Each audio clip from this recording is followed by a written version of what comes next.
Siri nzito yaibuka ni kwa nini Rais wa Tanzania Samia Suluhu hataki Tundu Lissu aachiliwe kutoka gerezani.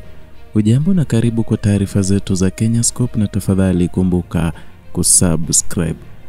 Makamu mwenyekiti wa Chama cha Demokrasia na Maendeleo Chadema kwa jina John Heche ameibua hoja nzito kuhusu mwenendo wa kesi ya uhaini na umkabili mwenyekiti wa chama hicho Tundu Lissu, akieleza kuwa hatua zote zinachukuliwa dhidi ya kiongozi huyo hazina msingi wa kisheria, bali ni sehemu ya mkakati wa kisiasa unaolenga kumdhoofisha kuelekea uchaguzi mkuu wa Oktoba mwaka 2025. Heche ameeleza wasiwasi mkubwa juu ya namna upande wa jamhuri unavyoendelea kuahirisha usikilizwaji wa kesi hiyo licha ya kuwa Lissu alikamatwa zaidi ya miezi miwili iliyopita.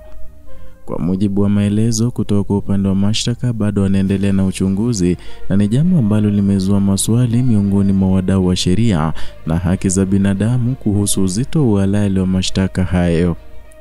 Kwa mujibu wa Chadema, kauli zinazodaiwa kuwa na uchochezi na uhaini ambazo Lissu alitoa ziko wazi na tayari zinasambaa kwenye majukwaa ya umma na mitandao ya kijamii. Hali hii imezua maswali: kwa nini uchunguzi huu unachukua muda mrefu na bado hufiki tamati?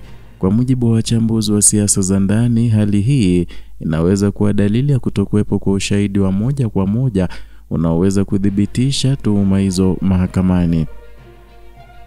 Heche ameibua hoja kwamba kile kinachoshuhudiwa sasa ni mbinu za serikali ya Chama cha Mapinduzi CCM kujaribu kudhibiti wapinzani wake wakuu kabla ya uchaguzi mkuu ujao. Kwa maoni ya viongozi wa upinzani, hatua ya kumweka Lissu kizuizini kwa muda mrefu bila kusikilizwa kesi yake ni mkakati wa kisiasa wa kuhakikisha hasimami kwenye uchaguzi dhidi ya Rais Samia Suluhu Hassan, ambaye pia anatarajiwa kugombea tena kupitia Chama cha Mapinduzi.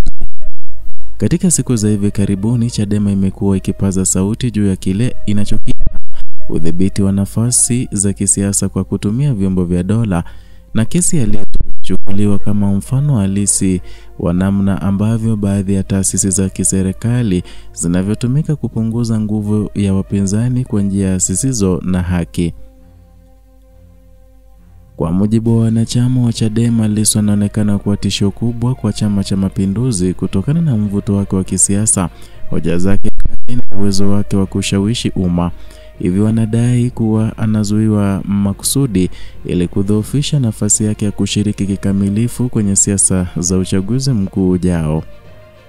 Tukio hili linaendelea kuzua mijadala mikali ndani ya nje ya nchi ya Tanzania, huku watetezi wa haki za binadamu na vyama vya siasa vya upinzani wakisisitiza kuwa ni muhimu kwa taifa kufuata utawala wa sheria na kuheshimu misingi ya haki na usawa katika mchakato wa kisiasa.